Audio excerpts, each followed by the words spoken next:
My parents tried to screw over my dying stepmother, blew up all of our lives instead. Throwaway for obvious reasons. My 17F stepmother, Jane, is a wonderful, wonderful woman. She and my father got married when I was 4, and she's been a rock in my life ever since. My mother was always my primary caregiver, but up until that point, her relationship with my father was acrimonious, and I basically never saw him. Jane was the reason they developed a stable co-parenting relationship. She encouraged everyone having a good relationship with each other, and was always there to support me and my mom when things got rough. Jane was always a really hard worker. When she met my dad, he was living out of a hotel, and my mother was doing everything in her power to keep me away from him because she was petty and angry that their relationship didn't work out. Meanwhile, Jane had a great job, a nice house, helped my dad get back on his feet, negotiated a visitation schedule with my mom, who hated her for a long time, and made sure my dad sent us money every week because neither one of them could afford an attorney to negotiate child support payments. Jane had no reason to do any of these things, but as I got older, she made it clear that she loved me as much as she loved my half-brothers who were born a few years later. I even have my own room in her house because at the time we lived with my grandparents, various boyfriends of my mom, and Jane felt that I needed a more stable environment than that. She's like the opposite of the evil stepmom. When I was 15, Jane won a big lawsuit against an airline company and got awarded upwards of $1 million. She used the money to build sizable trust funds for me and my brothers so that we would be taken care of later in life. Despite having a lot more money, she still wanted to live a fairly modest life, so she paid off the house she has and has been living there ever since with my dad. Sure, she bought a new car and they went on a few nice vacations, but she didn't blow all her money on stupid things, which I respected. About a year ago, things started getting really weird. Whenever I saw Jane, she seemed to look sicker and sicker, but no one would tell me or my brothers why, even though I know they knew. All we knew is that she was at the hospital a lot. Around the same time, my mom has been coming around my dad a lot more and acting really strange, basically like she was trying to romance him. Whenever Jane was in the hospital, my mother would insist on spending the night at their house and playing mom to my brothers, which was so weird to me because she never liked them or Jane.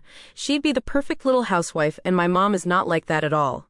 It was super fake. Worst of all, my dad started falling for it. I'm not stupid. I'm pretty sure they were sleeping together.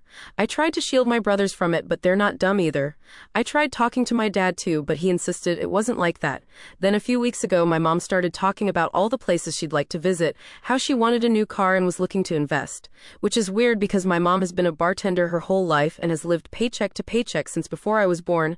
She was acting like she was about to get a lot of money, which started to make me really suspicious. Between Jane being sick and my mom acting all nouveau riche, I had a lot of questions. Finally, I decided to visit Jane in the hospital and ask her about my trust fund. I found out that if anything happened to her, that my dad would inherit all the money, including full control of the trusts for me and my brothers. She asked me why I was so interested in the trust fund, so I told her what's going on with my parents and how my mom has been acting with my dad. I didn't want to, but after everything she did for me, she deserved the truth. It really hurt me to break her heart like that, especially once I found out that she was basically in hospice at this point because of irreversible kidney failure. She's only got a few more months. We both cried so much.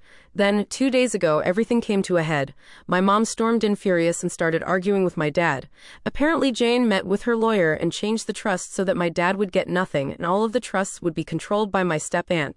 She demanded to know how Jane found out about their relationship, and I came out and told them that I told Jane everything. I told them that if they wanted to play stupid games, they would win stupid prizes, and that I wasn't going to let them screw Jane over after all the help she gave my family when she didn't have to. My mom slapped me and my dad just looked so defeated.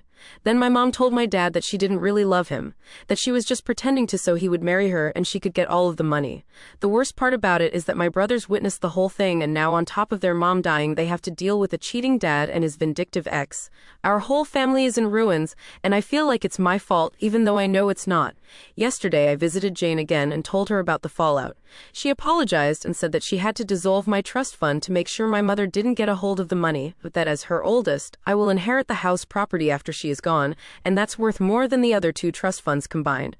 My father won't get anything because she's going to divorce him before she dies, and honestly I'm happy for her. She made me promise to take care of my brothers and told me that once I turn 18 this summer I can kick my dad out of the house if I want to. And I fully plan to do that BTW. I haven't talked to my dad since, and I can't even look at my mom. I can't believe they would conspire to do this to Jane after all this time. Just proof that they deserve each other, and I'm embarrassed that they're my parents. Once I turn 18, I'm going to cut my dad out as much as I can and cut my mom out completely. I hope she rots. Meanwhile, I'm going to try and be at the hospital as much as I can until Jane passes away. Anyways, I just needed to vent. I'm really messed up about the whole thing, and I feel super betrayed, although I can't even begin to imagine how Jane feels. I'm gonna be so effed up when she dies. I can't even think about that right now. But at least she's not surrounded by people who just want to bring her down. Edit. Some people are asking a lot of the same stuff, so I'll just clarify here. My brothers, my plan is to use some of the estate money fight for guardianship for my twin brothers so that they can live in the house while I kick my dad out. If I can't get guardianship, then I will have to let my dad stay in the house. However, once I turn 18, I will technically be an adult, so even if my dad leaves, I'm still legally able to be responsible for them. The only thing I won't be able to do is stop him from taking them if he leaves. But they will be 18 in 6 years, so even if they do have to leave, they will always be able to come back whenever they want. In a perfect world, my dad would just leave and let my brother stay with me, which I'm sure my bio mom would be very supportive of because right now she hates all of us, and I doubt that will change anytime soon. The trust. From what I understand, my brothers will inherit 1/3 each of the estate, and the remaining 1/3 will be used to keep the house running until they turn 18. After that, it will be up to me if I want to keep the house or sell it. At that point, my brothers will still have money left in the trust so they can branch out or do whatever they want. Otherwise, I will not sell the house and just pass it on to them or keep it and maintain it myself, and they can just stay with me as long as they need to. Edit to the edit. So I just spoke to Jane and she told me that the reason she dissolved the trust is because originally it was going to be split 3x between us kids and my dad would inherit the house. She dissolved my third and switched it over to make it to take care of the house maintenance and instead put the house in my name so my dad wouldn't get it. Plus, by doing that, at least financially, I would be getting a much bigger share. The house is worth about 1.5x the amount of my brother's trusts. I just wouldn't be able to do anything with it until my brothers are 18, which I'm totally cool with.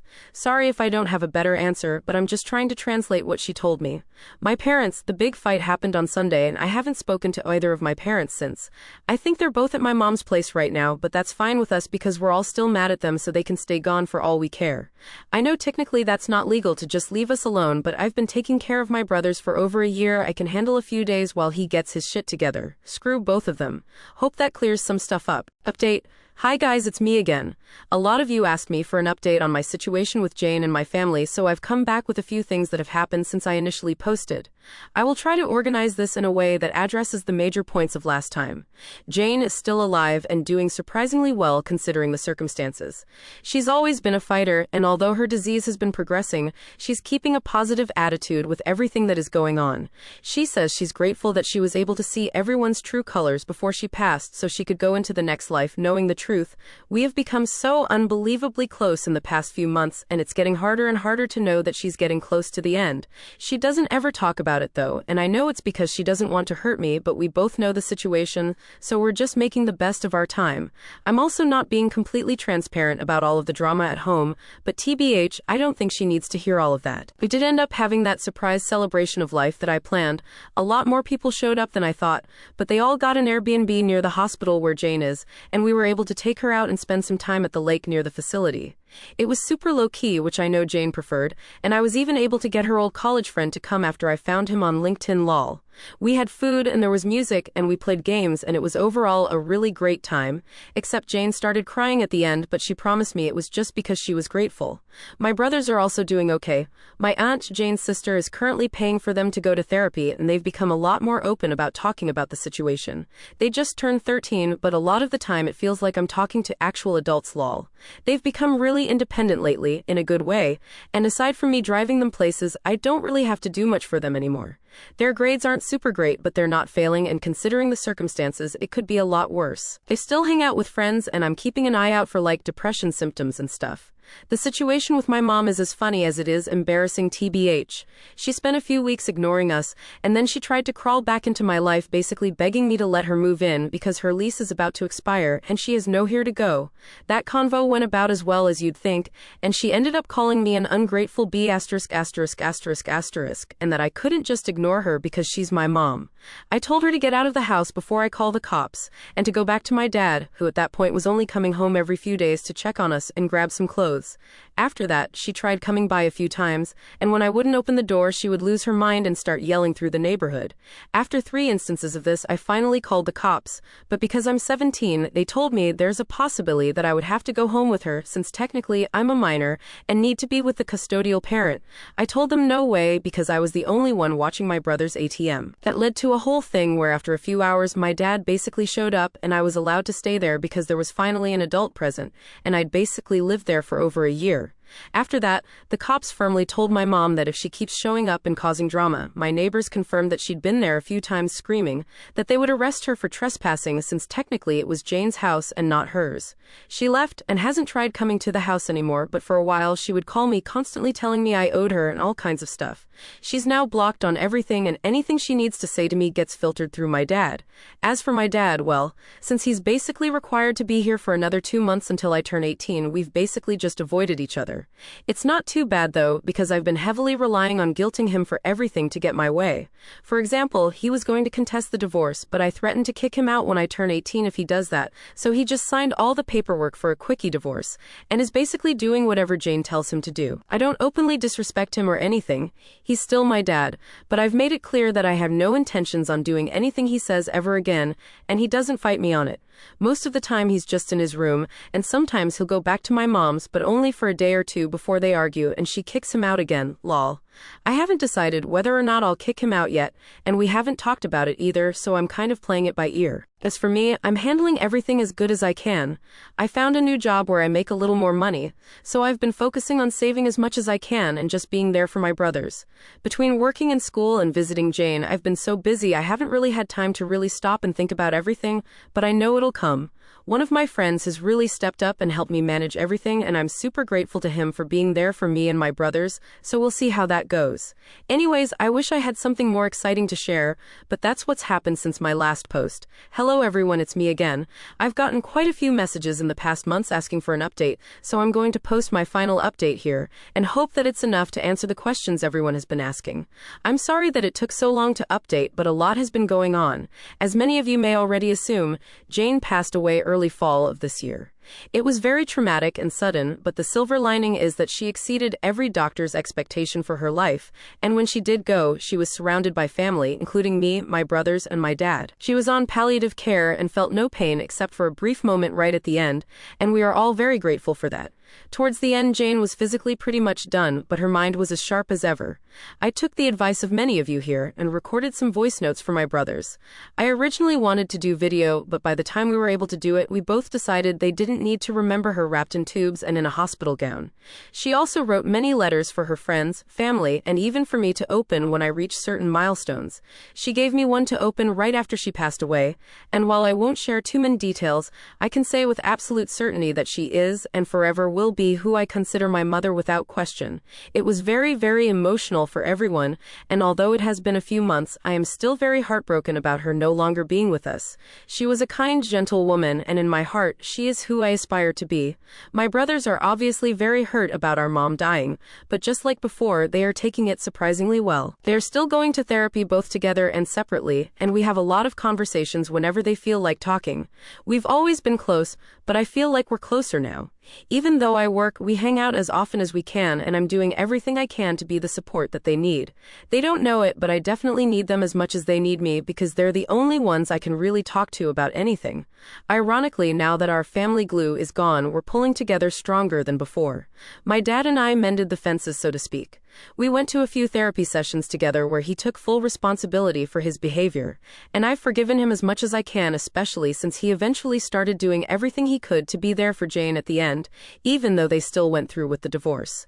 He's still living with us, and things are a little tense, but they're much better than before. He's my dad, and I love him, but he was also broken by Jane's condition, and he wasn't able to cope in a healthy manner. Her dying really brought some light into his eyes, so to speak, and now he's really stepping up to be the man he was supposed to be. A lot of people commented saying, "Too little too late," But again, he's my dad, and for my own mental health, I have chosen to forgive him. A fake my bio mom pretty much vanished off the face of the earth when I turned 18. She tried a few times to convince me to let her live with us, but I wasn't having any of it. Even my dad told her he's officially done, and after we all blocked her on everything, she stopped reaching out. She doesn't have any relatives who talk to her, so I don't have to worry about that, but I did hear from people who follow her on Facebook that she has a new boyfriend that she's living with. I don't want to stalk her or anything. I really don't care. She hasn't come to me with any kind of apology, so TBH she can get bent. It's a little hard for me to think that she'd just walk away the second I turned legal just because she didn't get any of Jane's money, but oh well, true colors and all that. Guess 18 years was too long to pretend to care. I'm just so angry with her, I don't want anything to do with her anymore. Maybe that will change one day, but I'm not holding my breath. As for me, I'm doing pretty okay. I decided to take a year before I start college to handle all of this bullshit, and I'm still at my same job, so I'm saving up money wherever I can. My friends have all been great supporters, and I'm so grateful for everyone, especially you Reddit folks, who have been checking in on me and making sure I'm okay.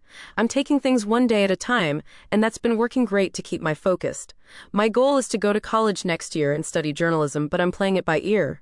I can always go back to school, but right now my family needs me, and if that takes longer than a year, then so be it. Thank you, everyone. This will be my last update, and I very much appreciate all the love and support you've shown our family. Jane, I know, is very grateful for all of you too, and all I can say is hold your loved ones tight and be careful of anyone who seems too good to be true. Much love and blessings to you all.